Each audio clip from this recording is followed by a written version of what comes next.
Segundo o comandante-geral PNTL, comissário de polícia Pedro Belo, o autoridade Sira atolabel hakiak preman ia kemudian nilai. Segundo o comandante-geral Pedro Belo, hatolia hirak neba jornalista Sira, e a comando-geral Kaikoli Dili, quarta-feira loron ronulure sintolu fulang agosto tinen rihun rua ronulure sintolu.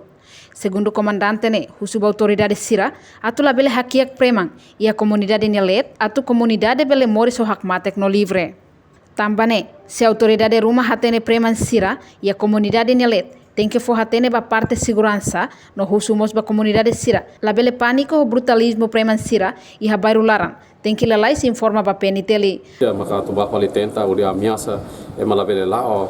Labele ia rai dan eveno lao preman maka tu dominam fila pali. E ita hutu tem que husumos ba autoridades locais Sira por labele hakiak preman Sira ne. Ia bandido Sira labele hakiak ia Sira ne bairu laran. Quando ia tem que atete ba polícia. Polícia sucesso ne ia comunidade tem que for informação.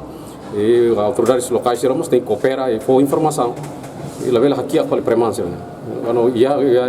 quando a minha atende autoridades maka lá que for saída maka lorong da temi autoridades sama foto hoto ita lá vela hansane nação independente tem que mau tem serviço moto jadi ita karakne waktu itu tem que lá moto lá vela aqui a qual premança ne bandido sirane ya bairo para malah amos lá vela kalau emang lau saya itu untuk sanul emang tu saya atau visita di família mas emang tahu tamade te bandido sirene alo tamane emang kalau meusu para bandido sirene ita labele hakia bandido sirene dia kelu ita dudu sestia para labele morisa untuk comunidade para ita emang comunidade bele lau livre no bele halau ni atividade tuiri tanya ita emang hutu bele debe morisa saya nação independência na Reportagem Melania Conceição, Televisão Timor-Post.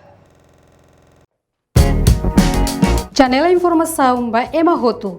Atu hatena informação atual diagliu kita halua. Hane hambutão subscribe, like, halo comentário no faixa do media social hotu.